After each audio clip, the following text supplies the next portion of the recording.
Hemmäňize salam. Men Ataş Mämedow. Sizlerle täze bir AutoCAD 2020 video kursuna başlaýar. Hemmäňizi hoş gördük. İlki bilen başlamadan öň AutoCAD barada Wikipedia maglumatlary size men bereýin. Kısaçarak aýtsak, Autodesk AutoCAD 2020 programmasy çykanyna täzelikde aslında 4 ay töwerek 2019 apreliniň başyna çykdy diýip bilen. Kısaçarak aýtsak, AutoCAD vektor grafikaly bir programma. Teknik çyzgylary 2 ölçeğli we 3 ölçeğli çyzma, analiz etme we simulasiýa üçin ulanyp bilýän bir programmasy. Autodesk firmasyna bagly bir programma. Bilýänleriňiz bar bolsa 3ds Max, Maya, Revit ýaly başga programmalary hem bar. Şolar bilen bilelikde hat ýakyndan hem hat balanşykly işläp bilýän bir programma. Öz aralaryndaky fail gatnaşyklary bolsun, BIM, yani belli bir platformaň aşagyna işleýän programmalar birligi. Kısaçarak çeýlerek vektor grafikasy diýen sözümizdi birazjyk açsak, şunuň ýaly düşündirýin. Meselem biz şerden bir minut line edim. Şerden bir tane biz çyzgy çyzdyk diýeli. Bilen bolsaňyz designer bilen ýakyndan balanşyňyz bar bolsa, eger yani mundan öňkü öwrenen programmalaryňyzyň arasyna Adobe'ň Illustrator ýaly programmalar bar bolsa, vektor grafikasyny asanca düşünýärsiňiz. Diýjek bolam şol. Meselem siz suraty düşürýäňiz telefonuňyzda ýa-da bir düşürilen suratlar görenýärdiňizde ýakynlaşdyňyzça has resolution çotkostunyň düşýänligini bilýänsiňiz. Yani bu yerde onun ýaly hiç bir resolution'a bir düşme ýa-da başga bir zat ýok. Sebäbi bu yerde resolution ýok. Yani belli bir standart, yani linear bir çyzgylar, obyektler, grafikler bolýar. Yani bular syny işlemek hat ansat, hat yeňil. Soň düze düşük ýerilmesi, soň analizi hem başga uğurlary hat ansat bolýar. Meselem şu ýerde görkezsem, yani biz çyzgyga näçe ýakynlaşdygymyzça çyzgyň hiç şeyli ütkömeýänligini görýäs. Eýtme geldim. Yani bu vektor grafikasy bolýar. Mundan başga da istenlik çyzylan çyzgylaryň, döredilen üç ölçeğli 3D obyektlaryň analizleri, simulasiýasy, ýa-da testi hem diýilýär, gün terjime edemizde.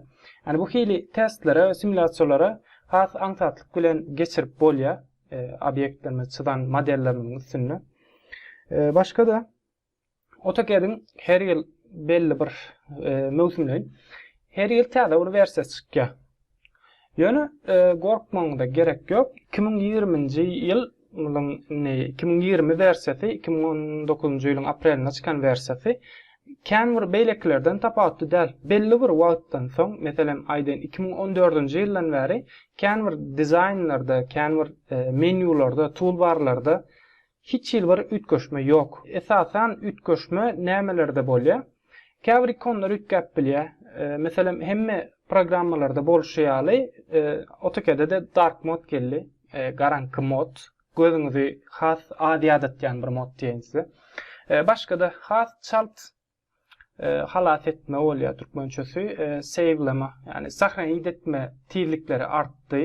İşleme tirlikleri beýleklerden has gowlaşdyryldy. 2019-njy ýyla görä 2020-nji ýylyň gürrüň edýän. Ýöne kän bir dizaynlarda başga bir düýpli ütköşmeler ýok. Meselem men 2016-njy ýyldan bäri AutoCAD'de belet we şu ýerde görýän modellerim her ýyldan her ýyla yani şo bir öňküsýaly, yani hiç bir ütköşme ýok. Yani meselem siz gidip de 2014-nji ýylyň AutoCAD'ini, 2015-nji ýylyň AutoCAD'ini kompýuteriňizde guran wagtyňyz, şundan kän bir ütköşük ekran bilen, interfeis bilen garşylaşmaýaňyz. Kısaçarak şeýlerek. Başga, AutoCAD'in belli bir uğurlara uğurup durulan, käbir AutoCAD 2020 dogry ba şeýle bir programma.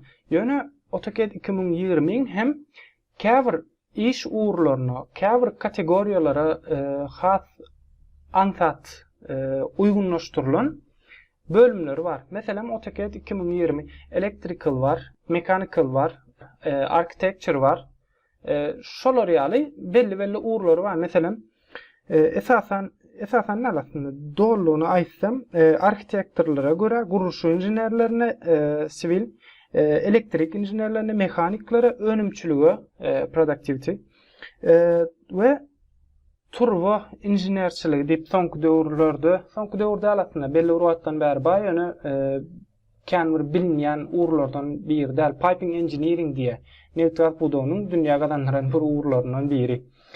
Olar üçin hem aýratyn AutoCAD versiýasy bar. Biziň ulanjagymyz we görjegimiz AutoCAD versiýasy standart adaty AutoCAD versiýasy bolar. Känbir bir-birinden kem tapawutly bolanak atna näme tapawuty bar diýseňiz, meselem käbir şemalar, käbir bloklar, skemalar kitaphana şeklinde gelýär. Şol kitaphanadan siz gelip gerekli çyzgılaňyzy, bloklaňyzy, skemalaňyzy has aňsatlyk bilen tapyp, has aňsatlyk bilen getirip siz öz çyzgılaňyzy, modelleňizi ulanyp bilýäňiz, täzeden çyzmaňyzy, täzeden döretmeňize hiççilik gerek ýok. Kısaçarak şeýle, file formaty DVG ve Autodesk'in öz dörüdün DXF versiyası, DXF format hem bar. DXF formatı näme peýda bar diýseňiz, AutoCAD aslında şular ýaly bir programma. Temadan biraz uzaklaşan ýalan bolýar, getirip bağlarını şutaýk. AutoCAD aslında CAD programmasy, CAD bolany näme? Kompüter arkaly dizayn programmasy. Yani gysgaçalap aýtsam, türkmençeleşdirsem, şoňarak mana gelýär. Yani CAD programmasy, yani diňe AutoCAD'da yok. Yani başka yüzlerce sany CAD programmasy var. Bular her firmadan firma hem her firmaň öz ulanýan CAD programmasy bolup bilýär. Edýän işine göre, meselem guruluş firmalary, yani AutoCAD ulanýar, oňdaşynda 3ds Max ulanýan bolup bilerler. Arhitektorlar 3ds Max hem AutoCAD ulanýar. Ýöne mekanik injenerler ýa-da has fabriklaşdyrylan ýerlerde SolidWorks ýa-da başga firmalaryň iş üçin döreden CAD programmalary ulanýan bolup biler. Şular arasyndaky geçişleri has aňsatlaşdyrmak üçin, meselem AutoCAD'de çyzan bir çyzgyňyzy SolidWorks'a ýa-da başga bir CAD bir programma geçirmek üçin DXF formaty ulanýar. CAD programmalary arasynda has aňsat geçişler etmek üçin ulanýan bir file formaty. Başka şu ýerden inni, yani AutoCAD ýapmy. Şeýlerak bir soru bar. Siz AutoCAD'y nirden alıp bilersiňiz, nädip ulanyp bilersiňiz? Şu sorugy iki kategoriýa bölüýün. Türkmenistanyň içinden, hatda Türkmenistanyň öwrenmek isleýänler we daşary ýurtdan öwrenmek isleýänler.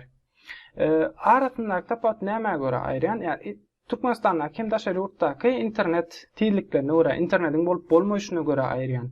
Meselem Russiýada, Ukrainada ýa-da başga bir Türkiýede okuyan talipler öwrenmek isleýänler. Autodesk'in öz internet saýtyndan gidip 3 ýyllyk lisansyny alyp bilerler. Talip lisans bole, okuwçy lisansy. Öwrenjiler we öwredüjiler üçin Autodesk'in Go tarapy 3 ýyllyk lisans berýär. Ilki şu meseleni görkezýin, Türkmenistan daşynaklar üçin. Ýa-da şular ýaly. Türkmenistan daşynakları ýa-da içindäkileri diýem aýyrmalyň. İnternet barlar ya da internete aňsatlyk alıp bilmeýänler diýin. Internetden maglumatlar ya da agyr uly faýllary. Ilki bilen Autodesk'in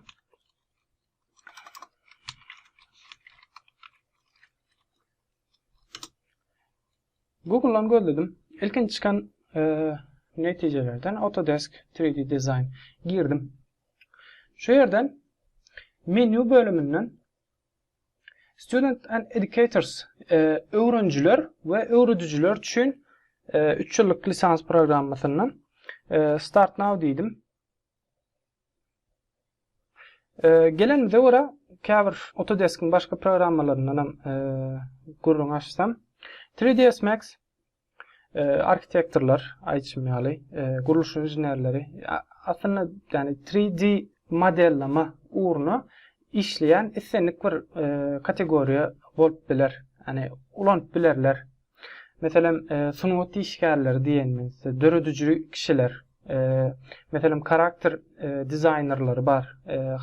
Yani karakteri mesela senlik bir multfilm karakteri olsun ya da başka bir Pulp Fiction kategoriyasında bir karakter bolsa da yani döredilip bilinen mesela belli filmlerden Star Wars'un käbir karakterlerini mesela 3ds Max'te sıvırlar, görünüşleri YouTube'dan tapıp bilersiniz.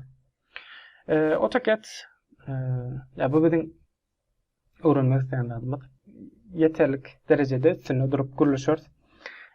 Başka 3D Fusion 360 var şu yerde. Şu aşağıda görüyen programımız.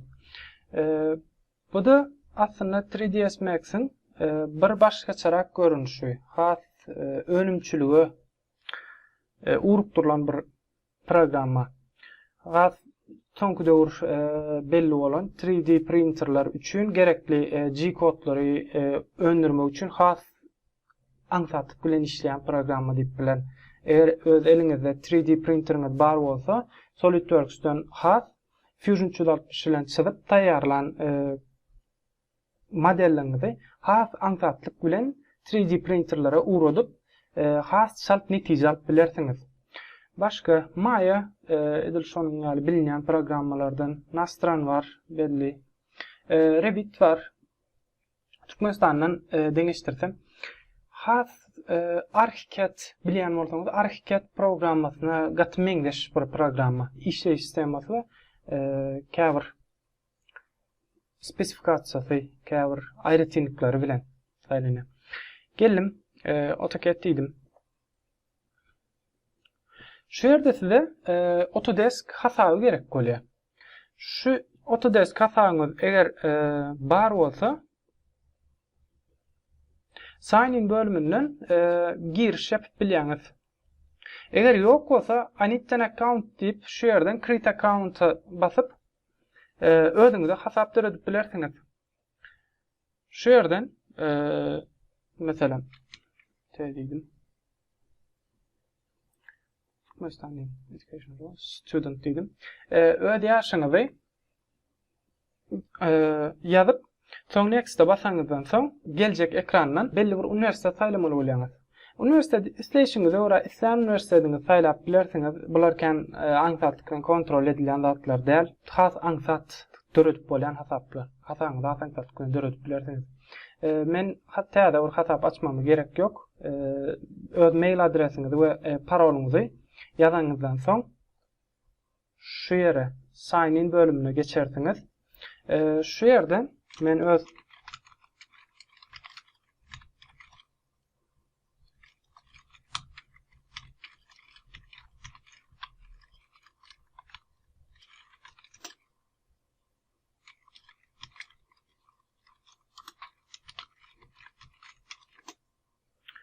hasaňyza gireňizden soň şu yerden islen versiýanyny saýlap bilýäňiz.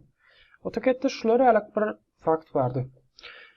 Autodesk berýän MUT lisanslaryny, okuwçy we öwredüji lisanslaryny şu ýylyň iň soňky çykan, iň täze çykan AutoCAD versiýasyny MUT lisansly ulanjylara beren okdy. Meselem şu 2020-nji ýyl iň soňky çykan lisans versiýasy. Mesela men şu an MUT almak istesem AutoCAD 2019'da berýärdi, ýöne 20'ni beren okdy. Iň soňky 2 ýyldan bäri bu ýükgedi, indi iň soňky versiýany unutup bilýäňiz. Bulasynda kän bir höwes ediljek adam däl sebäbi kän bir arasynda ütkeşme ýok. Men 2020 diýdim. Şu ýerden Windows 64 bit sistema mecburi 32 bitlikler üçin versiýasy ýok 2020. Ýöne eger siziň 32 bitlik bir kompýuteriňiz bar bolsa, ulanýan köplenç notebooklar bolýar 32 bitlik sistemalar. Şolar ýaly ýagdaýlarda siz 2017 ýa-da 18, 19 isläniňi saýlap bilersiňiz. Bulardan hemmesinde hem şu ýerde görýän üçsünde hem 32 bitlik sistema bar. 32 bitlik sistema ulanýan bolsaňyz we kompýuteriňiziň spesifikasiýasy, aritmetikleri düşük bolan ýagdaýynda AutoCAD 2017 32'lik versiýasyny unutup bilersiňiz. Men bärden 2020 diýdim. Operating System 64 dedim. Inni. Dil teması. İngiliz dilini saylan. Biz kurslarımızda men öğrendim. İngiliz dilini köp zatları size düşündüren. Sebäbi şul. Mesela AutoCAD'de ulanılan, AutoCAD'in öz içinde ulanılan käbir gysga yollar var. Mesela ulanılan bolsaňyz Windows sistemlerde Ctrl-Z, Ctrl-Y edilen işi ýygyna gaýtarma we ýygyna gaýtarylan işi täzeden ýygyna gaýtarma ýaly undo, redo işleri bolup bile. Şolar ýaly gysga ýollarda AutoCAD'in içinde öz ulanılan İngilizce versiýasyna geçýän sözleriň mesela 4 turşluk nämedir? Rectangle ýa-da şar, töwerek nämedir? İngilizce circle'dyr.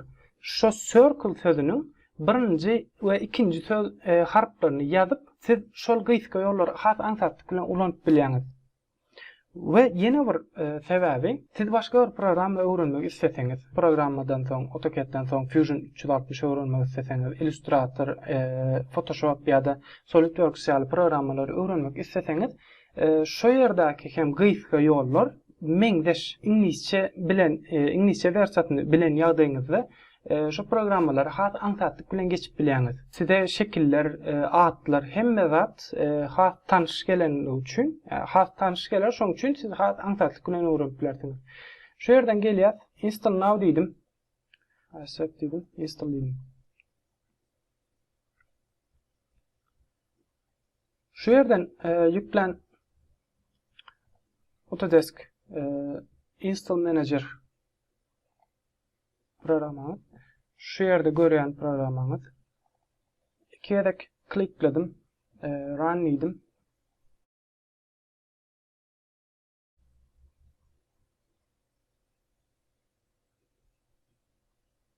Tak, inni. Şu ýerden install'a basýar.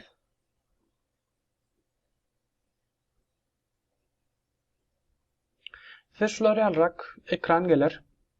Autodesk AutoCAD 2020 esasy guruljak, kompýuteriňizde guruljak programma. Başka pluginler ýa-da app managerler üçin. Kompýuterimde AutoCAD 2020 gurulgy bolansoň, şu görnüşde görünýär. Yani sizin kompýuteriňizde has başgaça görünüp biler.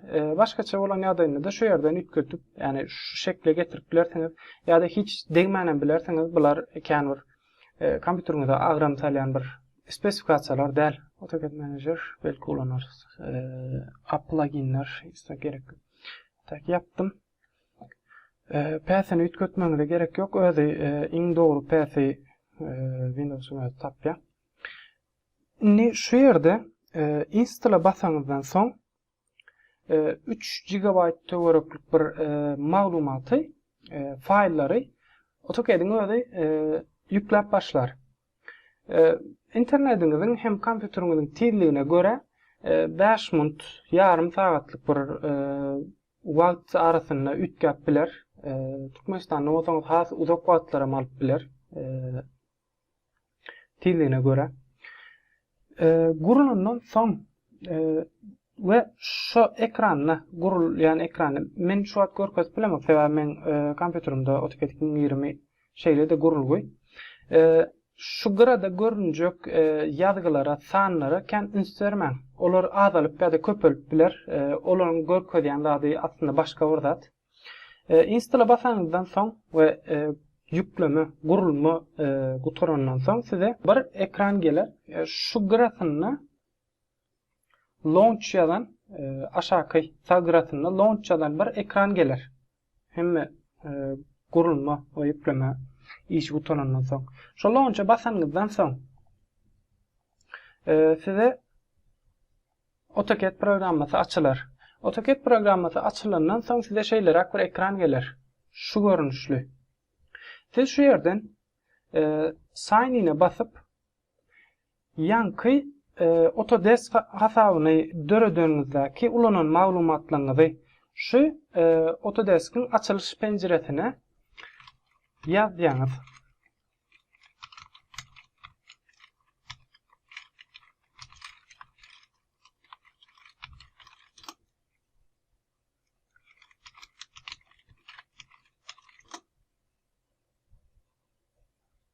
Tak, inni şu yerden sizin adyňyz görünür.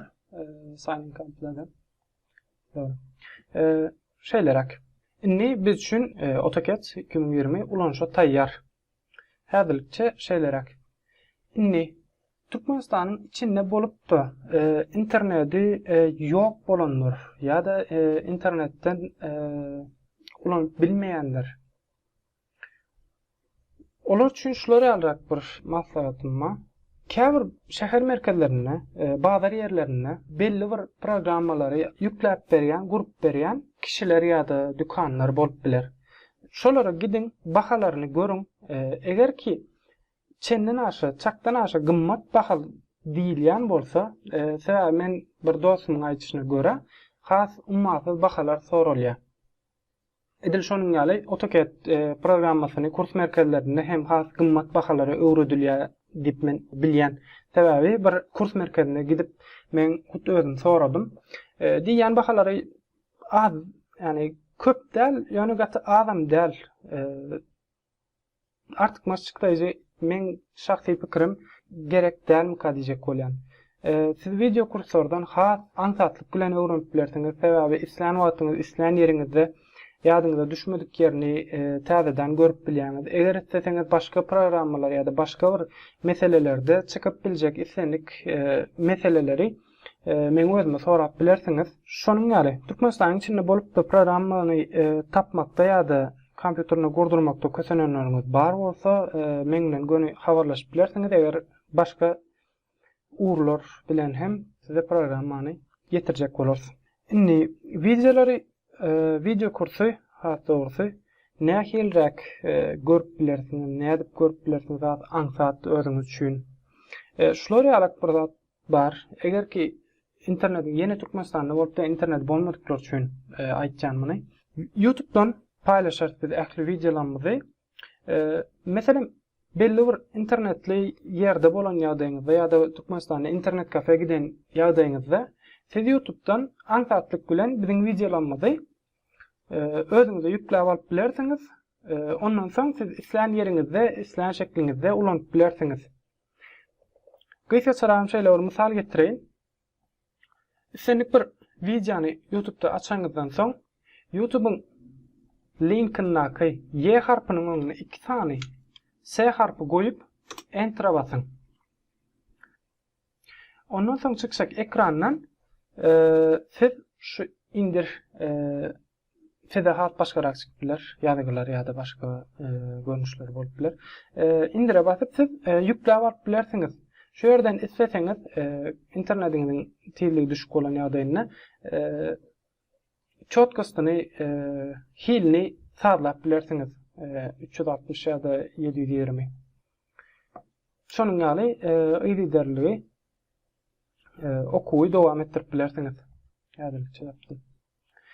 Gyýtga çaýsak şeýlerak, dowamy bolarmy, bolmazmy, gorkuňyz bolmasyn, men videolaryň hemmesini tutuş başdan soňa videolaryň hemmesini düşürenden soň YouTube'da paylaşmana başlajak. Şoň üçin hem dowam etmeňizi isleýän, size hemme kişiniň öwrenmegini isleýän, öwrenmek isleýänleriň öwrenmesi ansat bir programma. Hiç mundan öňkü öwrenjek bolup da öwrenip bilmedik programmalaryny ýa-da AutoCAD'y öwrenjek bolup öwrenip bilmän bolup bilersiňiz. Hani bu hili meselelere eken kelläňizi agyrtmaň, has ansatlyk bilen, has dogry ýol bilen size öwretmäne synaşar. Düşünürüşde ýa-da käbir türkmençe sözleriň başga bir dillerine aýdylmagyna hem kan ýalňyşlyklar bolup biler. Bir yerden başka bir many gözlemäliň. Bu tutuşduğuna men türkmençe ýa-da başga bir dile sylaşdyrmagyndan däl. Men türkmençäni belli bir wagtyň içinde az ekenine ýatlama şeklini ýatdan çykarmamdan gelýän bir zat. Esasen men haýsy dilde näme gurulaýandan has düşünürjek bolan zatlarymda has üns berseňiz hoşal boldum. Düşünürüşde ýa-da başga bir dörap biljek meselelerden hem häzirden başlamaňyzy soraýan bolup bilýändir. Menim ilkinji video kursum. Onu hemmäňize köp sag bolsun aýtjan we inniki video kurslarynyň inniki bölümlerini görüşýänçä sag bolun.